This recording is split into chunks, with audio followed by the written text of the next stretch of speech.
Nahuli ko si Mama Teresita, ang aking biyenan, na tahimik na nagkakalat ng puting pulbo sa aking hapunan.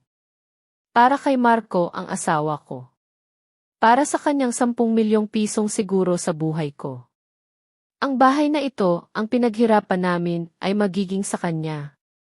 Akala nila bulag ako. Akala nila tanga ako. Pero sa gabing iyon, ang aking katahimikan ay nagtago ng isang malalim na lihim. Isang lihim na magbabago sa lahat. Ako si Isabela. 65 taong gulang na. Akala ko noon, sapat nang mapalaki mo ng maayos ang iyong mga anak at wala ka nang mahihiling pa sa buhay. Ngunit isang araw, natutunan ko, may mga bagay pala na kahit ibigay mo ang lahat, hindi ibig sabihin ay may ibabalik sa iyo. Hindi ko na maalala kung anong oras iyon. Malamig ang gabi at tahimik ang Metro Manila. Palagi akong bumababa para magtapon ng basura sa huling hirit ng gabi. Isang ugali na nakasanayan ko na para maaliwalas ang umaga. Bitbit ko noon ang lalagyan ng pagkaing pangbahay, isang mangkok ng mainit na seafood soup na inorder ko para sa hapunan ko. Pagbalik ko paakyat, habang papalapit sa pinto, nakita ko siya. Sa dilim, sa paanan ng hagdanan, naroon si Mama Teresita. Ang aking biyenan. Nakakubli. Ang kanyang mga kamay ay gumagalaw ng mabilis, halos nanginginig. May isang maliit na kutsara siyang hawak. At ang isang lalagyan ng pulbos. Puti. Nangilabot ako. Nakita ko ang mga mata niya. Takot. Mabilis niyang isinaboy ang puting pulbos sa ibabaw ng aking sopas. Marahan niyang isinara ang takip, saka mabilis na pumasok sa kanyang kwarto. Ang tunog ng pinto na nagsara, halos walang imik, ay bumalot sa akin. Nakatayo lang ako. Hindi makagalaw. Parang tumigil ang mundo. Ang malamig na sopas sa aking mga kamay ay tila nagningas. Puti. Isang puting pulbos. Pagkatapos ng ilang sandali, bumalik ako sa pagkatao. Dahan-dahan kong binuksan ang pinto. Pumasok. Nilagay ko ang sopa sa mesa ng kusina. Tahimik. Walang sinuman sa amin ang nagsalita. Kinuha ko ang plato at kutsara. Hinati ko ang sopa sa 2 mangkok. Naghintay ako. Hindi nagtagal, dumating si Marco. Ang aking asawa. 5 taon na kaming kasal. Siya ang lalaking akala ko ay magbibigay ng lahat. Anak, narito ang hapunan mo, sabi ko, nang may pilit ng ngiti. Ibinigay ko ang isang mangkok sa kanya. Salamat, Isabela, sagot niya, na hindi man lang tiningnan ang aking mga mata. Napagod ako sa overtime. Tiningnan ko siya, ang kanyang mukha ay pagod, ngunit may kakaibang kislap sa mga mata. Kumain ka ng marami. Kailangan mo iyan, sabi ko. Tahimik. Walang imik. Kumakain kami. Kinabukasan. Bulong ko sa aking sarili. Ang gabing iyon ay isang bangungot na gising. Ang mga alaala ay bumalik, isa-isa, tulad ng mga lumang pelikula na lumalabas sa isang sirang projektor. Naaalala ko pa ang araw ng aming kasal. 5 taon na ang nakalipas. Si Marco. Siya ang akala kong pinakamabait na lalaki sa buong mundo. Malumanay magsalita. Palaging maayos ang damit. Ang kanyang mga mata ay palaging puno ng pagmamahal. Isabela, sabi niya, habang hawak ang aking kamay sa harap ng altar. Hinding-hindi kita hahayaang magdusa. Ipinapangako ko iyan. Naniwala ako. Buong puso akong naniwala. Akala ko, siya ang kasagutan sa lahat ng aking panalangin. Isang tahanan. Isang pamilya. Isang pagmamahal na wagas. Lumaki ako sa isang simpleng pamilya. Ang mga magulang ko ay nagturo sa akin ng kasipagan at katapatan. Bilang isang parmasyutiko, natuto ako ng disiplina at pagiging maingat. Ang aking propesyon ay nagturo sa akin na hindi lahat ng nakikita ay totoo. Ang isang maliit na pagkakamali ay maaaring magdulot ng malaking kapahamakan. Ang aking buhay ay naging masaya. Simple. Hanggang sa dumating si Mama Teresita. Pagkatapos mamatay ni Papa Teresita, ang biyenan ko ay lumipat sa amin. Siyempre, bilang isang mabuting asawa at manugang, hindi ko siya matanggihan. Anak, mas mabuti kung dito ka na lang manirahan sa amin, sabi ko. Wala nang mag-aalaga sa iyo doon sa probinsya. Sumang-ayon si Marco. Ang pagdating niya ay tila natural lang. Isang karagdagang miyembro ng pamilya. Hindi ko alam noon na ang kanyang pagdating ay ang simula ng pagguho ng lahat. Sa simula, maayos naman. Si Mama Teresita ay abala sa kanyang mga gawain. Ako, abala sa aking trabaho. Si Marco, abala sa kanyang trabaho. Ngunit unti-unti nagsimulang magbago ang lahat. Ang kanyang mga tingin. Ang kanyang mga buntong hininga. Ang kanyang mga salita. Ang ibang bahay, may tawanan ng mga bata, palagi niyang sinasabi na tila nagpaparinig. Ang bahay natin tahimik. Alam kong ang ibig niyang sabihin ay hindi ako nagkakaanak. 5 na kaming kasal, ngunit wala pa ring supling. Mahal ko si Marco. Mahal ko rin siya. Ngunit ang pagiging ina ay isang pangarap na hindi ko pa rin maabot. Hindi ko alam na ang pangarap na iyon ay magiging sanhi ng aking pagdudusa. Si Marco. Palagi niyang pinagtatanggol ako. Mama, wala siyang masamang intensyon, sabi niya. Isabella, wag mong masyadong dibdibin. Yuyakapin niya ako. Sasabihing mahal niya ako. Naniwala ako. Ngunit sa gabing iyon, habang nakita ko si Mama Teresita na nagkakalat ng pulbos, ang lahat ng paniniwala ko ay gumuho. Ang seafood soup ay lumalamig na sa mesa. Ang amoy ng dagat ay humalo sa amoy ng isang bagay na kakaiba. Isang amoy na pamilyar sa akin. Isang amoy na hindi dapat naroroon. Kinabukasan ang buhay namin ay magbabago. Bahagi 2, ang amoy ng pagtataksil. Ang gabing iyon ay napakahaba. Hindi ako makatulog. Ang bawat tiktak ng orasan ay tila tunog ng martilyo sa aking ulo. Ang mga mata ko ay dilat, nakatitig sa kisam. Ang sopas. Ang puting pulbos. Ang amoy. Ang amoy. Bilang isang parmasyutiko, ang aking ilong ay sanay sa iba't ibang amoy ng gamot. Ang amoy ng pulbos na iyon ay hindi amoy ng pampalasa o ng pagkaing panis. Hindi ito amoy ng laso na mabilis makapatay. Ito ay amoy ng metronidazole. Isang uri ng antibiotic na napakapangkaraniwan sa mga botika. Isang gamot na malubhang makapagdulot ng masamang reaksyon kapag isinama sa alak. Nagkuyom ang aking mga kamao. Lumabas ako sa kwarto. Dahan-dahan. Tiningnan ko ang basurahan sa kusina. Hindi nga ako nagkakamali. Sa ilalim ng mga balat ng gulay at pinagbalatan ng hipon, nakita ko ang isang maliit na sachet. Ang balot ng metronidazole. Galing sa isang botika sa aming subdivision. Alam na alam ko ang balot na iyon. Hindi ko kinuha. Pinikturan ko lang. Ang aking puso ay bumibilis. Hindi dahil sa takot.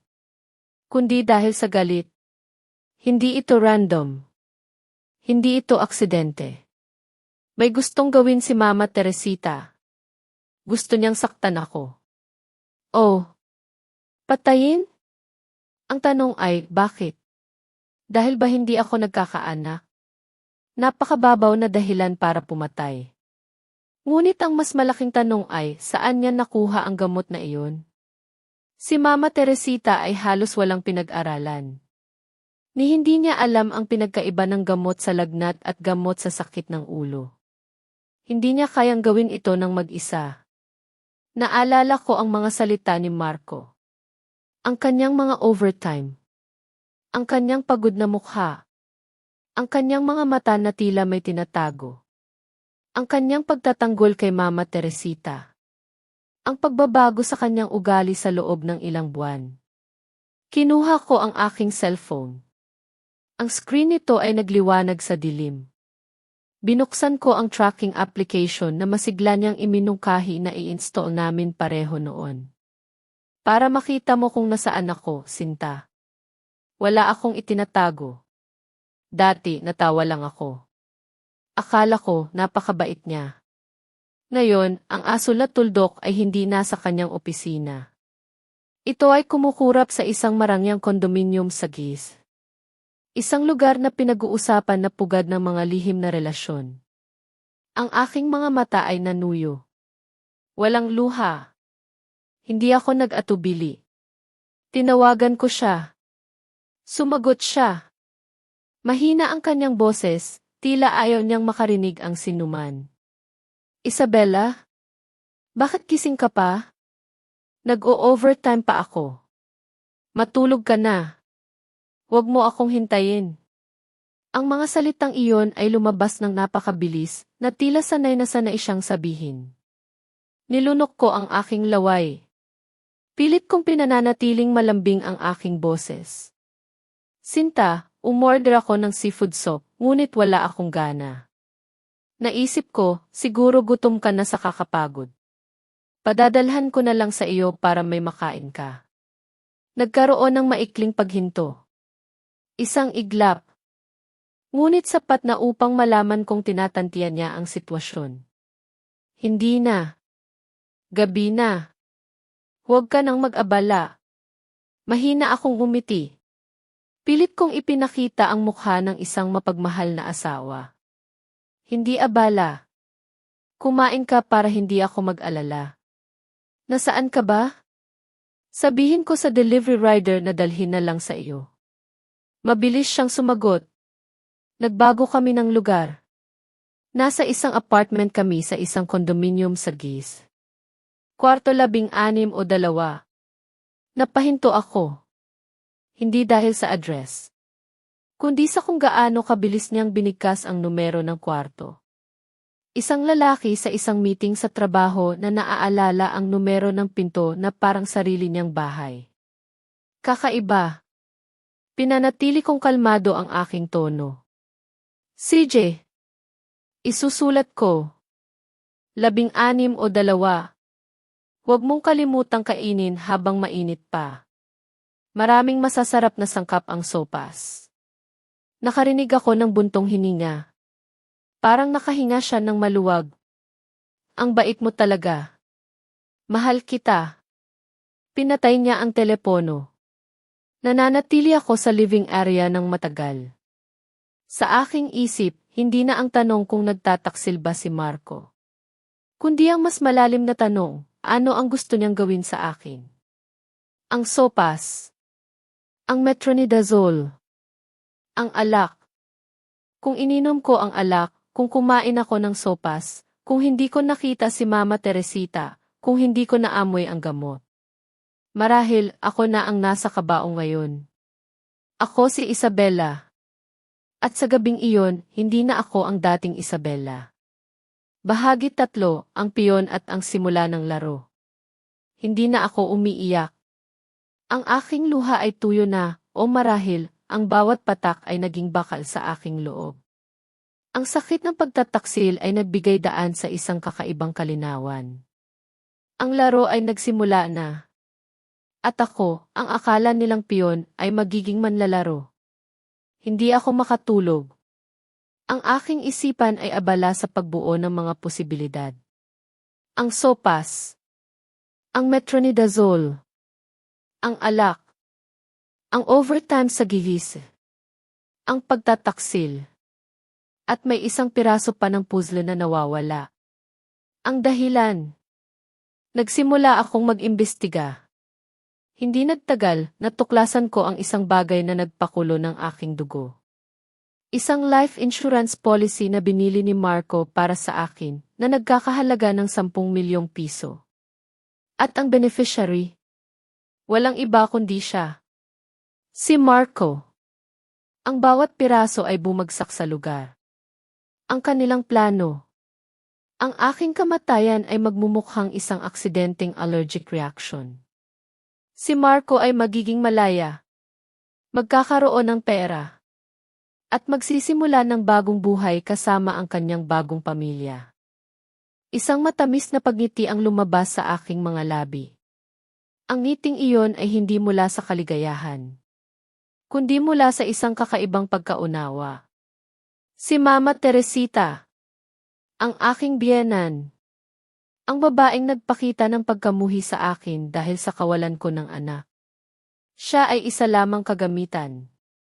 Isang piyon sa chessboard ni Marco. Akala niya, sinusunod niya ang kagustuhan ng kanyang anak. Hindi niya alam, siya rin ay gagamitin at itatapon. Ang aking layunin ay hindi na ang paghihiganti sa pamamagitan ng karahasan. Hindi na ito tungkol sa pagpatay.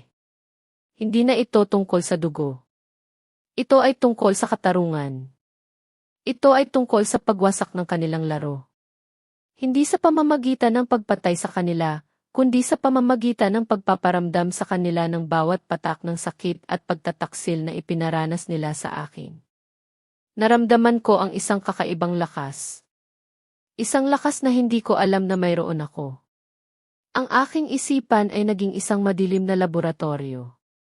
Kinolekta ko ang bawat piraso ng ebidensya. Ang balot ng gamot. Ang larawan. Ang tracking application. At ang sopas. Iningatan ko ang sopas sa freezer bilang isang paalala ng kanilang balak. Hindi ko hahayaan na manaig ang kasamaan. Ngunit hindi ko rin hahayaan na maging katulad nila ako. May iba akong paraan. Mas matalino. Mas masakit para sa kanila. Kung kayo ang nasa posisyon ko, na ang buhay ninyo ay nagkakahalaga lamang ng 10 milyong piso sa mga taong minahal ninyo, ano ang gagawin ninyo? Hahayaan nyo bang manaig ang kasamaan o gagawa kayo ng paraan para sila mismo ang magbayad sa kanilang kasalanan? Ibahagi ang inyong saloobin sa comment sa ibaba. Bahagi 4, ang tahimik na bagyo. Ang laro ay nagsimula. At ang unang galaw ay isang lihim na sipa sa isang pugad ng mga anay. Hindi ko kayang patayin sila. Ngunit kaya kong sirain ang lahat ng pinahahalagahan nila. Nagsimula ako sa paghahanap. Sa loob lamang ng ilang araw, natuklasan ko ang buong pagkatao ng babaeng kasama ni Marco sa kiss. Si Christine. Nalaman ko ang kanyang buong pangalan. Ang kanyang trabaho. Ang kanyang pamilya. Isang pamilyang may pangalan sa probinsya. Traditional. May mataas na pagpapahalaga sa reputasyon. At nalaman ko rin na si Christine ay halos 2 buwang buntis. Ang mga impormasyon ay naging gasolina sa apoy ng aking galit. Ngunit pinanatili ko itong nakatago. Sumulat ako ng isang liham.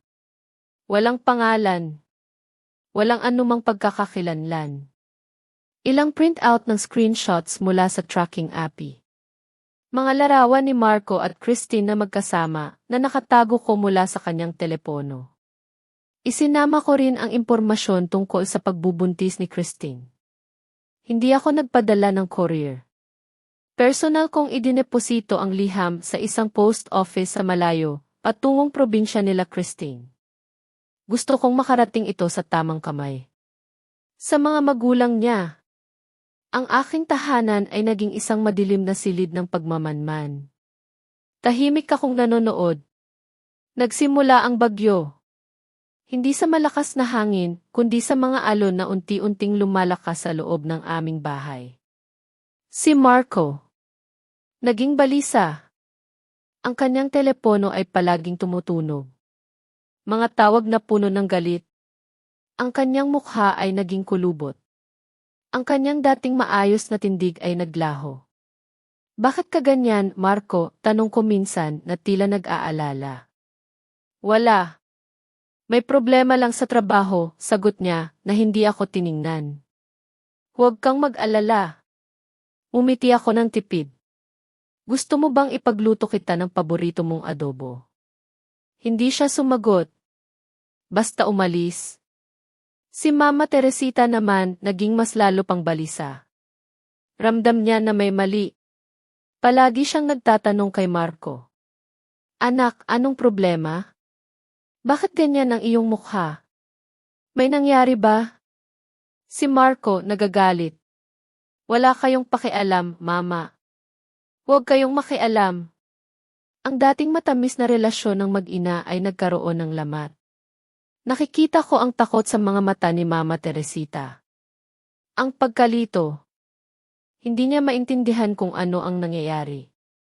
Ang kanyang plano, na inakala niyang matagumpay, ay tila nawawasak. Ngunit hindi niya alam kung bakit. Ang aming bahay, na dati ay puno ng kasinungalingan, ay naging pugad ng pag-aalinlangan. Ang bawat sulyap, bawat salita, bawat paghinto, ay puno ng kahulugan. Para sa akin, ito ay isang sining. Ang sining ng panonood. Ang katahimikan ko ay ang aking pinakamalakas na sandata. Gabi-gabi, bago ako matulog, pinagmamasdan ko ang larawan ni Marco sa aming nightstand. Ang lalaking minahal ko. Ang lalaking sumira sa aking mundo. Ngayon, siya ay nawawasak na. At hindi niya alam na ako ang nag-iisang manonood ng kanyang pagbagsak. Ang bagyo ay tahimik. Ngunit ang epekto nito ay malakas. Bahagi 5, ang pag-atake sa kasakiman. Habang si Marco ay nalulunod sa kanyang mga problema, dumating ang tamang panahon para sa aking ikalawang galaw. Isang galaw na hindi tungkol sa paghihiganti, kundi sa pagkuha ng lahat ng pinahahalagahan niya. Pera. Kapangyarihan. Isang gabi, habang naghahapunan kami, tahimik akong nagsalita. Marco, kailangan nating mag-usap. Tumingin siya sa akin. Ang kanyang mga mata ay pagod, ngunit may pagtataka. Tungkol saan? Tungkol sa atin, sabi ko, napilit na pinipigilan ang aking boses na manginig. Hindi ko na ito kaya. Ang lahat ng kasinungalingan mo. Ang iyong pagtataksil. Nagulat siya. Anong pinagsasasabi mo? Inilabas ko ang isang folder. Sa loob nito ay may mga larawan niya kasama si Christine. Mga kopya ng kanyang mga bank statement na nagpapakita ng paglilipat ng malaking halaga ng pera mula sa aming joint account patungo sa isang hiwalay na account na ang tanging may-ari ay siya. At may screenshot din ako ng kanyang tracking API na nagpapakita ng kanyang lokasyon sa GIS. Ito, sabi ko, inilapag ang folder sa mesa. Ito ang iyong pagtataksil. At ito ang iyong pagnanakaw sa atin. Namutla siya. Ang kanyang mga mata ay nanlaki. Isabela, magpapaliwanag ako. Umiling ako. Huwag ka nang magpaliwanag, Marco. Pagod na ako. Wasak na wasak ang puso ko. Pagod na akong maging tanga. Sa aking isip, pinapanood ko lamang siyang unti-unting nahuhulog sa sarili niyang bitag. Gusto kong lumayo ka sa akin, sabi ko, na may paghikbi. Gusto kong maghiwalay tayo. Nagulat siya. Ano? Hindi. Isabela, huwag mo akong iwan. Kung ayaw mong maghiwalay, ibigay mo sa akin ang lahat, sagot ko. Ang bahay. Ang lahat ng ating naipon. Ang lahat ng nasa ating. Ang kanyang panga ay bumagsak. Ano? Hindi. Hindi ko iyan gagawin. Kung ayaw mong gawin iyan, sabi ko, dahan-dahan. Kung ayaw mong bayaran ang iyong kasalanan, ihaharap ko ito sa korte. At hindi lang sa korte. Ihaharap ko rin ito sa iyong pamilya. Sa iyong mga kasamahan sa trabaho. Sa lahat ng kakilala mo. Tingnan natin kung anong mangyayari sa iyong reputasyon. Sa iyong karera. Sa iyong hinaharap. Napayo ko siya. Ang kanyang buong pagkatao ay gumuho sa aking harapan. Ang kanyang mukha ay puno ng galit, ngunit may halong takot. Takot na malaman ng lahat ang kanyang mga lihim. Marco, sabi ko, napilit na pinaninindigan ang aking boses. Ang kasakiman mo ang sisira sa iyo. Piliin mo. Ang iyong dangal o ang lahat ng ito. Tiningnan niya ako. Ang kanyang mga mata ay puno ng pagkabigo. Pagkabigo sa kanyang sarili. Pagkabigo sa akin. Ngunit higit sa lahat, takot sa kanyang kinabukasan. Ang aking puso ay nanatiling bato. Walang awa. Walang pag-aalinlangan. Ang laro ay nasa aking mga kamay na. Ang bawat galaw ko ay may layunin. At ang bawat pagbagsak niya ay isang tagumpay para sa akin. Huminga siya ng malalim. Lumipas ang ilang sandali. Ang aming hapunan ay lumalamig na sa mesa. Ang katahimikan ay bumalot sa aming dalawa. Sige, bulong niya. Pipirmahan ko. Ngunit sa kanyang mga mata, nakita ko ang isang kakaibang ngiti. Isang ngiti ng mayabang. Ng isang taong naniniwala na kahit mawala ang lahat, may mas malaki pa siyang nakuha. Hindi niya alam na ang kanyang pipirmahan ay hindi lamang ang aking paglaya, kundi pati na rin ang kanyang sariling pagbagsak. Ito ang simula ng kanyang wakas. Ang pagpapasya ni Marco ay nagdulot ng isang kakaibang ginhawa sa akin. Ngunit hindi ito ginhawa ng kapayapaan, kundi ng isang malamig na pagtatagumpay. Alam kong ang kanyang key ay hindi dahil sa pagsisisi, kundi dahil sa pagkablangko ng kanyang mga plano. At sa mas malaki pa niyang balak na kumuha ng 10 milyong piso. Binitbit niya ang mga papeles sa aming abogado. Siya mismo. Akala niya, sinusunod niya lamang ang aking kapritso. Akala niya, sinusuyo niya lamang ang kanyang asawang nasaktan. Ngunit sa bawat pirma niya sa bawat dokumento, hindi niya alam, inilalagay niya ang kanyang sarili sa isang bitag na mas mahigpit pa sa anumang lubid. Isabella, sabi niya, nang ibigay niya sa akin ang mga original copy ng mga papeles. Nagawa ko na ang lahat ng gusto mo. Ngayon, huwag mo na akong gambalain. Ang kanyang mga mata ay puno ng pagkayamot. Ngunit may bahid din ng pagmamataas. Akala niya, nanalo na siya. Ang pag-aari ng bahay ng aming mga ipon ay maliit na bagay kumpara sa magiging siguro sa buhay. Hindi niya alam. Ang insurance policy na iyon ay hindi na para sa akin, kundi sa kanyang pagbagsak. Pinanatili ko ang aking mukha na malungkot, ngunit sa aking loob may kakaibang kislap. Salamat, Marco, bulong ko. Sana, maging masaya ka. Umikot siya at lumabas ng kwarto. Ang kanyang mga hakbang ay mabibigat. Ngunit ramdam kong may ginhawa siyang naramdaman. Ang problema niya sa akin, akala niya, ay natapos na. Ngunit ang bagyo para sa kanya ay nagsisimula pa lang. Ang mga araw ay lumipas ng mabilis. Nagsimula akong ayusin ang lahat ng dokumento. Ang paglilipat ng pangalan. Ang pagtiyak na ang lahat ng aming dating pinagsamahan ay legal nang sa akin. Ang bawat papel na pinirmahan niya ay isang kuko na unti-unting pumipirmi sa kanyang kabaong. Si Marco. Naging mas lalong balisa. Ang kanyang telepono ay palaging tumutunog. Mga mensahe. Mga tawag. Minsan, nakikita ko siyang nag-uusap ng galit. Ang kanyang mukha ay pamumula. Ang kanyang mga mata ay puno ng pagkabigo. Isang araw, habang nagluluto ako ng hapunan, narinig ko siyang magsalita sa telepono. Hindi na. Umuwi ka na. Hindi kita kailangan. Sumunod ang katahimikan. At pagkatapos, isang malakas na pagbagsak ng telepono sa sahig. Marco, tawag ko. Ayos ka lang ba? Tiningnan niya ako. Ang kanyang mga mata ay halos lumabas sa galit. Si Christine. Dinala na siya ng kanyang pamilya sa probinsya. Hindi na ako pwedeng makipagkita sa kanya. Ayaw na nila sa akin. Naramdaman ko ang isang matamis na lamig sa aking buong katawan. Isang sipa sa tiyan. Ang kanilang pamilya. Ang pamilyang may pangalan sa probinsya. Ang kanilang kahihiyan. Ito ang resulta ng aking liham. Lumapit ako sa kanya. Ginawa kong malambing ang aking boses. Marco, huwag kang mag-alala. Magiging maayos din ang lahat. Yumakap ako sa kanya. Ang kanyang katawan ay matigas. Ang kanyang paghinga ay mabigat.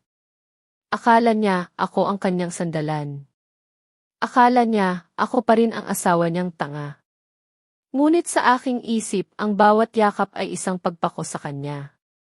Ang bawat salita ay isang talim. Ang kanyang pagbagsak ay masarap pagmasdan. Ang pagbagsak ng isang lalaking pinaglalaruan ang aking buhay. Ang kanyang pagmamataas ay nagdulot ng kanyang pagkabulag. At ang kanyang pagkabulag ang magdadala sa kanya sa huling hantungan. Bahagi 7, ang katotohanan para sa isang ina na sa akin na ang bahay. Ang mga ipon. Ang lahat ng legal na proteksyon. Si Christine ay nawala na. Ang susunod na hakbang ko ay ang pinakamabigat. Ang pinakamasakit. Para kay Mama Teresita. Alam kong hindi niya deserve ang awa ko. Ngunit kailangan niyang malaman. Ang katotohanan. Isang hapon, inanyayahan ko si Mama Teresita sa aming lanay. Nagtimpla ako ng kape. Ang araw ay unti-unting lumulubog. Ang hangin ay malamig. Mama, sabi ko, nang may pilit na ngiti. May gusto akong ipakita sa iyo. Inilabas ko ang photocopy ng life insurance policy. Ang 10 milyong piso. Inilapag ko ito sa mesa. Kumunot ang noo niya. Ano iyan, anak? Mama, ito po ang siguro sa buhay ko, sagot ko. Bagong kuha lang ni Marco. Pero may hindi ako maintindihan. Dahan-dahan kong itinuro ang pangalan ni Marco bilang sole beneficiary. Bakit po kaya si Marco lang ang beneficiary? Bakit wala po kayong pangalan dito, Mama? Biglang nagbago ang kulay ng mukha niya. Ang kanyang mga mata ay nanlaki. Ano ang ibig mong sabihin, Isabella? Kasi po, patuloy ko, na tila nag-aalala, kung sakali pong may mangyari sa akin, at kay Marco, sino po ang mag-aalaga sa inyo? Sino po ang makikinabang sa pera? Kasi po, kung si Marco lang, at kung pareho po kaming mawala, ang pera ay mapupunta sa ibang tao. Hindi po sa inyo. Ang mga salita ko ay tila mga dagat na bumaha sa kanyang isip. Ang kanyang mga mata ay umiikot. Ang kanyang bibig ay bahagyang nakabukas. Ang kanyang paghinga ay bumilis. Hindi. Hindi totoo yan. Bulong niya. Mama, sabi ko na mahina ang boses. Ang alam ko po, gusto niyo akong mawala. Pero alam niyo rin po na kayo mismo ang mag-aalaga kay Marco. Akala ko po, ang lahat ng ito ay para sa inyong apo. Para sa inyong pamilya. Pero bakit po ganito? Bakit kayo lang ang hindi protektado? Kinuha ko rin ang screenshot ng tracking app na nagpapakita ng lokasyon ni Marco sa GIS. At ito po, Mama. Ang totoo niyang kinikita. At ang totoo niyang relasyon. Gusto po ba niyang magsimula ng bagong pamilya nang wala kayo? Ang kanyang mundo ay gumuho sa isang iglap. Ang lalaking pinaghirapan niyang itago ang kasalanan, ang lalaking ipinagtanggol niya, ang lalaking minahal niya ng higit sa lahat. Ang lalaking iyon ay handa siyang iwanan. Bilang isang gamit. Isang kasangkapan. Ang kanyang mukha ay naging puting-puti. Ang kanyang mga kamay ay nanginginig. Ang kanyang mga mata ay napuno ng luha. Hindi ito luha ng takot sa akin. Kundi luha ng pagkasuklam sa sarili niyang anak. Hindi ko alam. Hindi ko alam di. Bulong niya habang patuloy na umaagos ang kanyang mga luha. Umupo ako sa tabi niya. Hindi ko siya hinawakan. Mama, sabi ko na may bahid ng kalungkutan. Sa aking isip, napakabigat ng katahimikan na ito. Ang pagtataksil ng inyong sariling anak sa inyo ay mas masakit pa sa anumang sakit na maidudulot ninyo sa akin. Nagsimula siyang humagulgol. Hindi dahil sa takot sa batas, kundi dahil sa pagkasuklam sa sarili niyang anak. Ang kanyang katawan ay nanghihina. Ang kanyang mga salita ay nagiging bulong. At sa gitna ng kanyang pagluha, ang lahat ng katotohanan ay lumabas sa kanyang bibig. Ang lahat ng plano ni Marco. Kung paano niya ibinigay ang gamot. Kung paano siya umasa na ako ang mamamatay. Lihim akong nag-record ng lahat. Bawat salita. Bawat hikbi. At sa sandaling iyon, habang pinagmamasdan ko ang biyenan kong humahagulgol hindi dahil sa takot sa batas, kundi dahil sa pagkasuklam sa sarili niyang anak, naintindihan ko ang bigat ng katahimikan. Kung kayo po ay nakikinig pa hanggang dito, maaari po bang mag-iwan kayo ng numerong 1 sa comment section? Upang malaman ko na may mga kasama pa rin ako sa paglalakbay na ito. Ang presensya ninyo ang aking lakas upang isalaysay ang huling yugto ng kwentong ito sa ating channel, Ang Luha sa Katahimikan. Bahagi 8, ang pagkatok ng katarungan. Nakuha ko na ang lahat. Ang ebidensya. Ang pag-amin. Ang lahat ng piraso ng puzzle ay kumpleto na. Hindi na ako kailangan pa. Ngayon, ang katarungan na ang kikilos. Tinawagan ko ang aking abogado. Walang masyadong salita. Sinabi ko lang na mayroon akong mahalagang ebidensya. At ipinadala ko ang lahat. Ang sopas na iningatan ko sa freezer. Ang balot ng metronidazole. Ang photocopy ng life insurance policy. Ang mga dokumento ng paglilipat ng ari-arian. At ang voice recording ng pag-amin ni Mama Teresita. Ang lahat ay ipinadala ko sa isang courier, direkta sa opisina ni Inspector Cruz. Isang opisyal na reklamo. Isang formal na paghahain ng kaso. Isang umaga. Tahimik. Ang araw ay sumisikat na. Nagluluto ako ng almusal. Ang amoy ng longganisa at sinangag ay bumalot sa kusina. Narinig ko ang mahinang katok sa pinto. 2 pulis. Nakasibilyan. May kasamang isang opisyal ng pulis na nakasuot ng uniforme. Si Inspector Cruz. Magandang umaga po, Ginang Isabela, sabi ni Inspector Cruz na may seryosong mukha. Maaari po ba kaming pumasok? Pinapasok ko sila. Nakita ko ang mga mata ni Marco. Takot.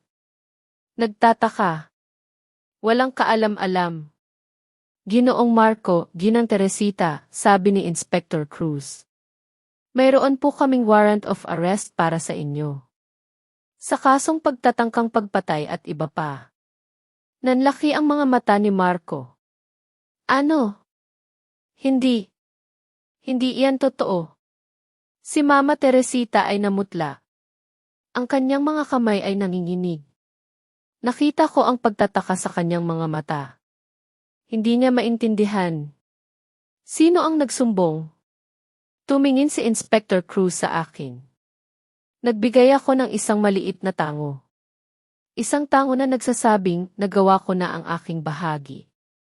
Binalingan niya si Marco. Ginoong Marco, mayroon po kaming sapat na ebidensya. Mga dokumento. Mga record sa telepono. At voice recording ng pag-amin. Ang mukha ni Marco ay naging puting-puti. Tumingin siya sa akin. Ang kanyang mga mata ay puno ng pagkamuhi. Pagtataka. At ang huling hantungan ng kanyang pagbagsak. Hindi niya akalain. Hindi niya akalain na ako. Ang asawa niyang maamo. Ang asawa niyang tanga. Ako ang nagtulak sa kanya sa hukay. Hinawakan ng mga pulis si Marco. Ang kanyang katawan ay matigas. Ngunit wala siyang nagawa. Mama, sabi ni Inspector Cruz kay Teresita. Kailangan niyo pong sumama sa amin. Si Mama Teresita ay umiiyak na. Walang tunog. Ngunit ang kanyang mga luha ay bumabaha sa kanyang mukha. Sa paglabas nila ng pinto, muling tumingin si Marco sa akin. Ang kanyang mga mata ay parang apoy. Ngunit sa ilalim ng galit na iyon, nakita ko ang takot. At ang pagkatalo. Hindi ako nagsalita. Hindi ako gumalaw. Nananatili lang ako sa aking kinatatayuan. Pinagmamasdan ko silang dalawa na inilabas ng bahay. Ang aming bahay. Ang katahimikan ay bumalot sa akin. Hindi ito katahimikan ng kaligayahan, kundi katahimikan ng kalayaan. Ang bigat sa aking balikat ay nabawasan na. Ang katarungan ay kumakatok. At ito ay binuksan. Ang mga araw ay lumipas ng tila mabigat na paglangoy sa ilog. Hindi ito pagmamadali kundi isang dahan-dahang paggalaw patungo sa isang wakas. Ang aking abogado ang siyang nagdadala sa akin ng balita. Bawat tawag niya, isang kabanata ng buhay na isinasara. Isang buwan matapos ang kanilang pag-aresto, dumating ang huling balita. Ang paglilitis. Ang sentensya, si Marco. Napatunayang nagkasala sa kasong pagtatangkang pagpatay at pandaraya sa siguro. Ang kanyang dating kasiglaan ay nawala. Pinalitan ng kapanglawan. Walang kinabukasan. Walang malawak na pangarap. Walang bagong pamilya.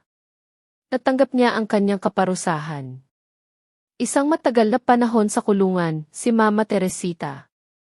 Ang aking biyenan. Napatunayang kasabwat. Siya rin ay nahatulan.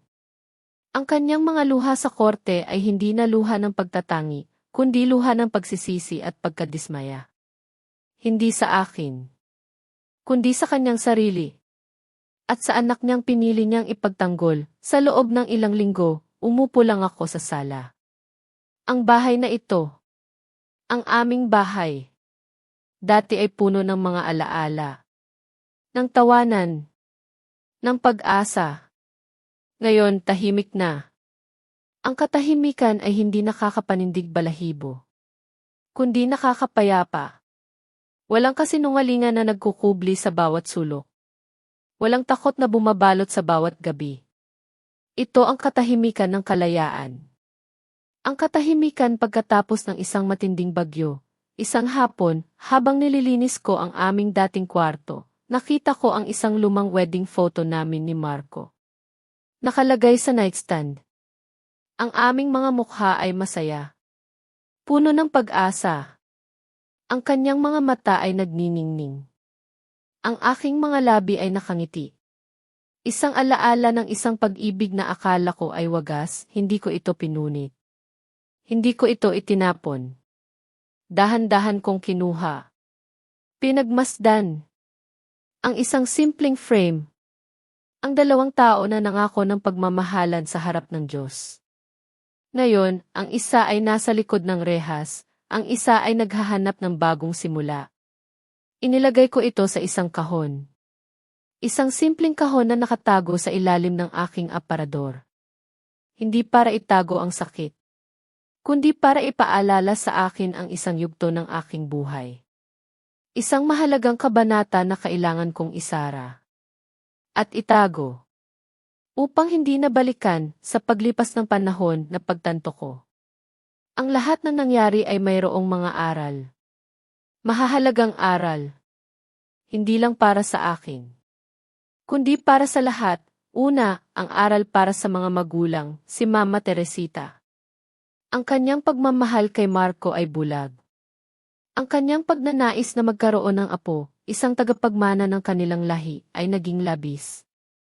Lumaki si Marco na may pader ng kanyang ina. Ang kanyang ina, na handang gawin ang lahat para sa kanya.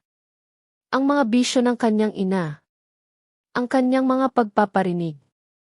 Ang kanyang pagkontrol sa aking buhay sa ngalan ng pagmamahal.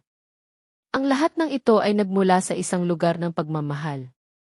Ngunit ito ay naging nakakalason, ang isang ina, handang isakripisyo ang sarili para sa anak. Ngunit mayroong hangganan ang pagmamahal na iyon. Hindi ito dapat maging dahilan upang baliwalain ang kapakanan ng iba. Ang kanyang pagmamahal ay naging kontrol. Ang kanyang pagnanais ay naging obsesyon. At ang obsesyong iyon ay nagtulak sa kanya na maging kasangkapan sa isang krimen. Hindi niya nakita na ang kanyang pagmamahal ay hindi nagliligtas, kundi sumisira. Una, sa akin. Pagkatapos, sa kanyang sarili. At sa kanyang anak, ang tunay na pagmamahal ng magulang, na pagtanto ko, ay hindi pagkontrol. Ito ay pagtitiwala. Pagtugon sa pangangailangan ng anak.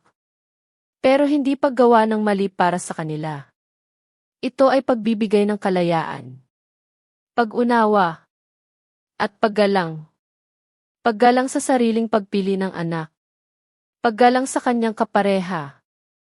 Kung mayroong pag-unawa at respeto, marahil ay hindi siya naging piyon sa laro ng kasakiman ni Marco. Marahil ay nanatili ang kanyang pamilya. Hindi buo. Pero hindi wasak. Ikalawa, ang aral para sa mga anak, si Marco. Ang kanyang pagtataksil.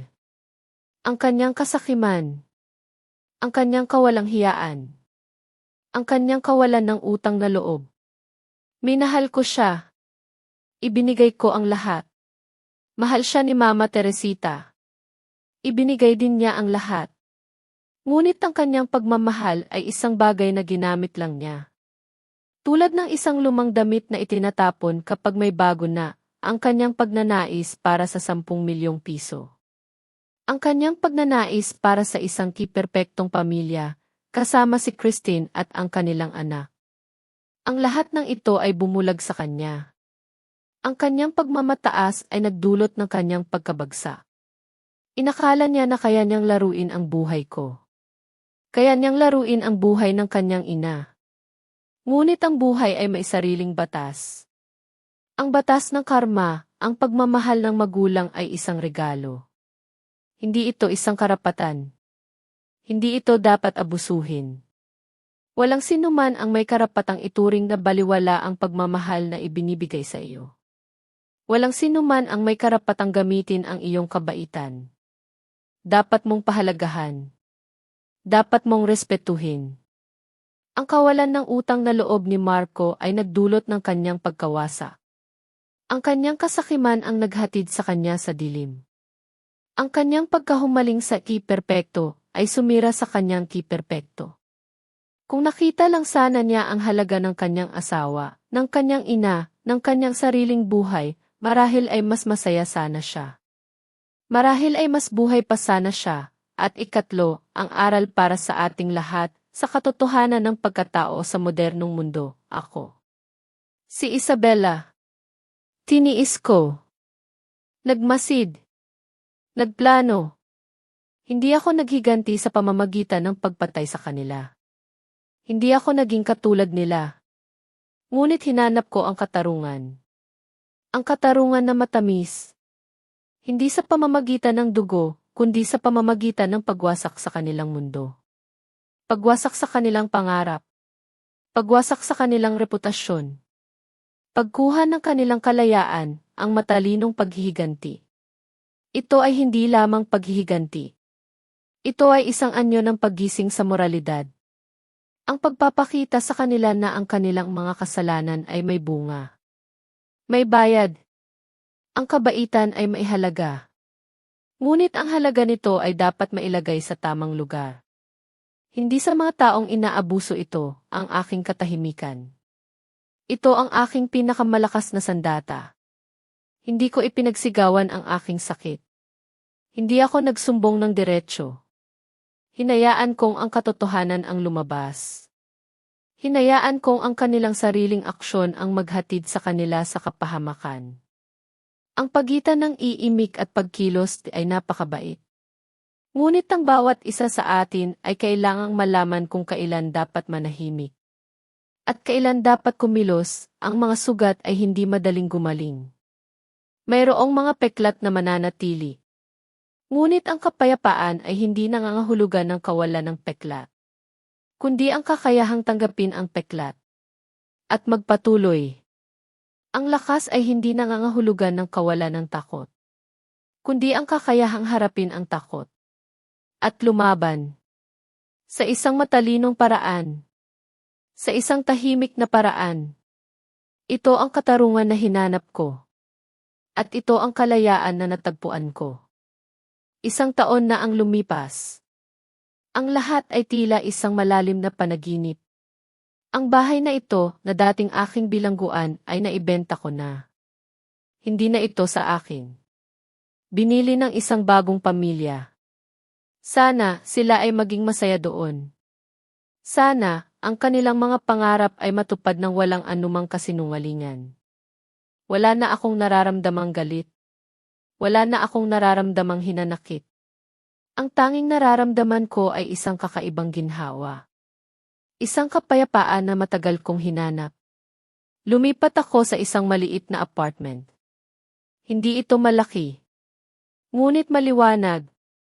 Sariwa ang hangin. Malapit sa dagat. Ang bawat umaga, bumabangon ako ng maaga. Nagtitimpla ng kape. Pinagmamasdan ang pagsikat ng araw mula sa aking balcony.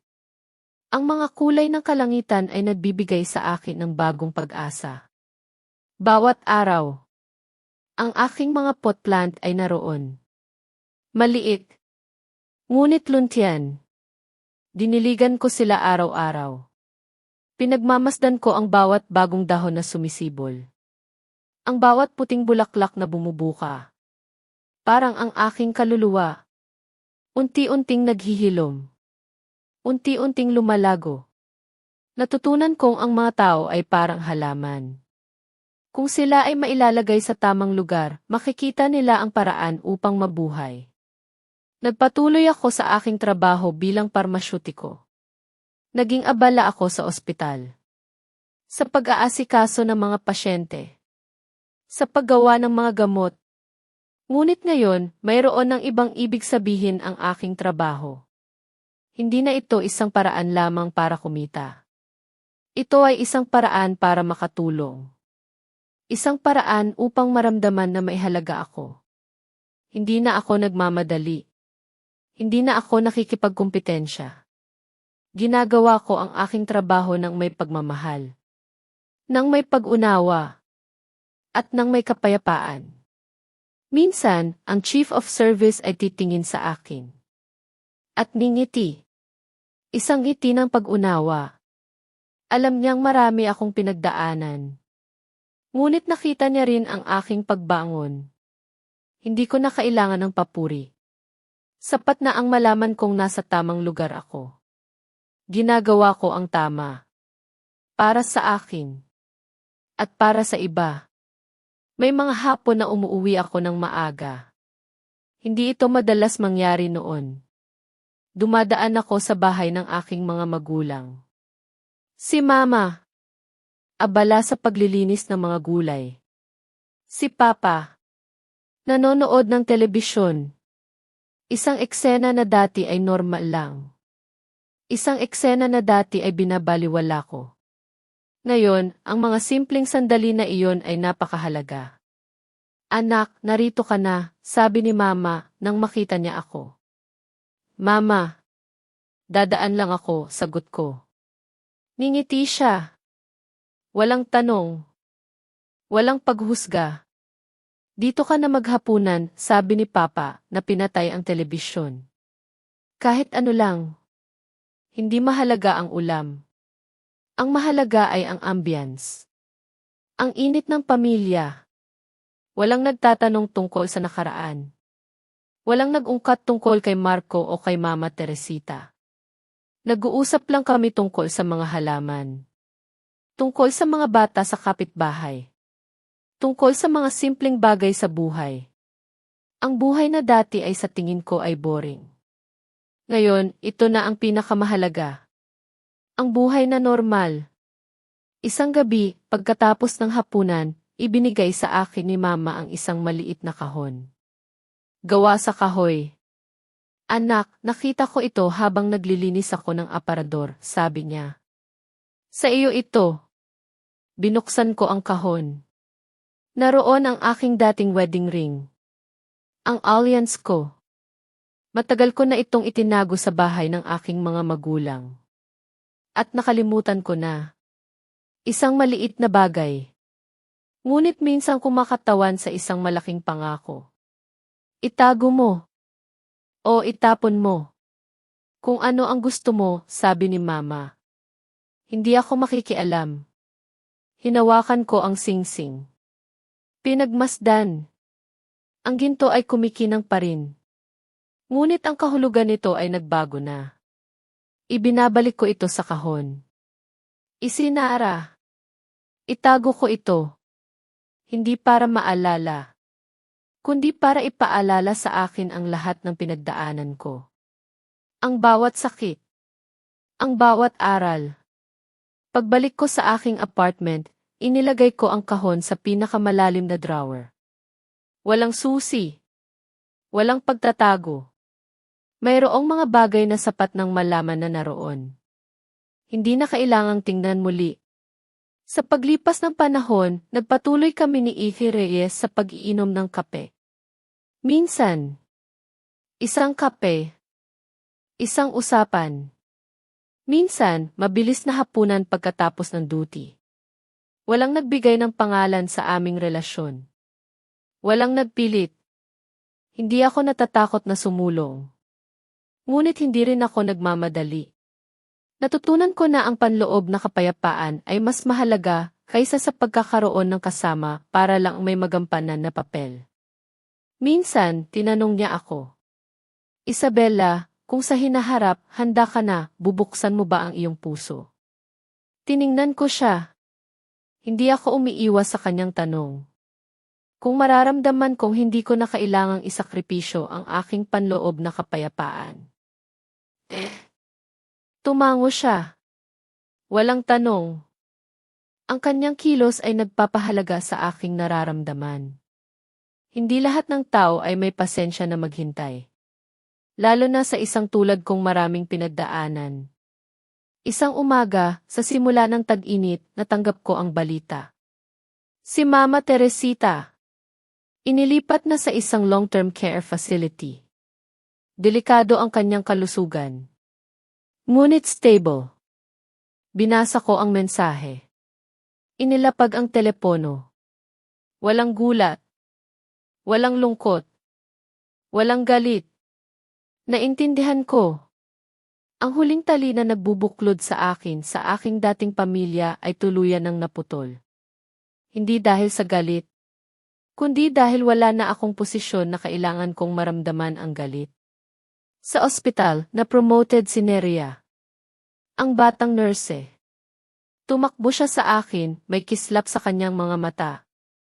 Isabella, nagawa ko. Ngingiti ako ng totoo. Binabati kita. Nang makita ko siya, nakita ko ang aking sarili ilang taon na ang nakalipas.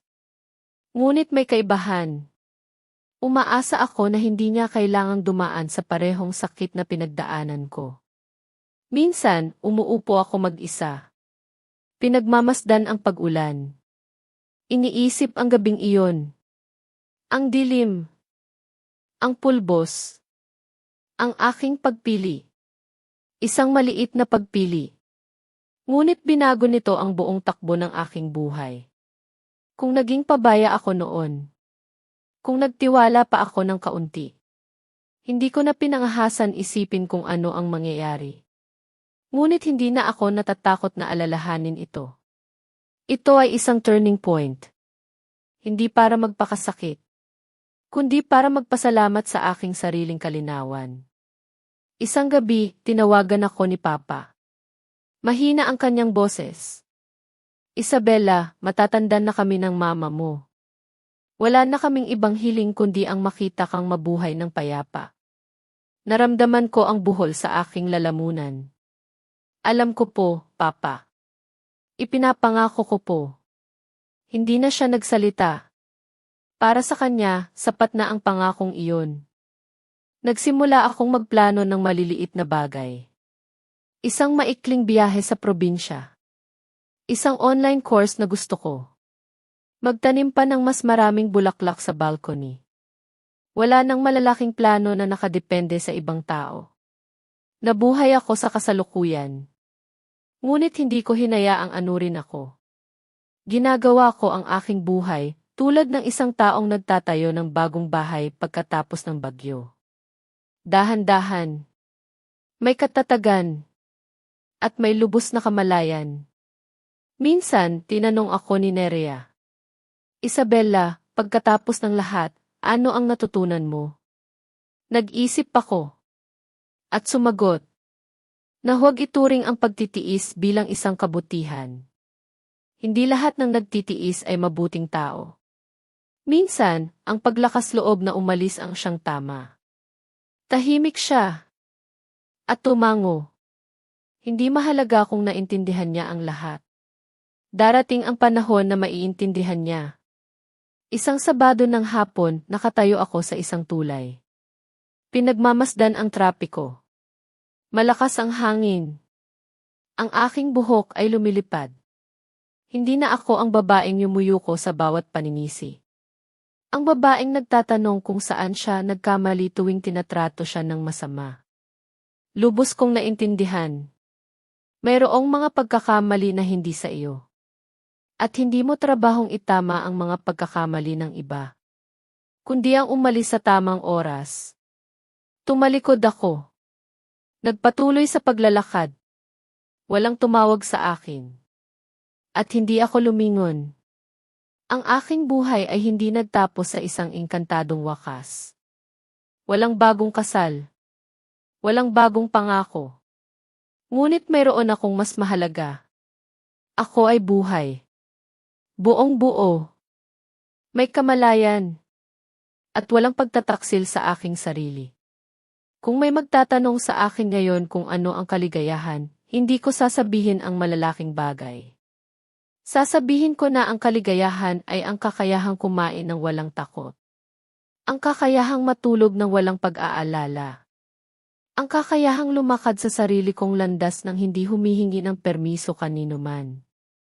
At para sa akin, iyon na ang sapat. Ang kwento ni Isabela ay nagtatapos dito. Ano ang masasabi ninyo sa mga desisyon ni Isabela?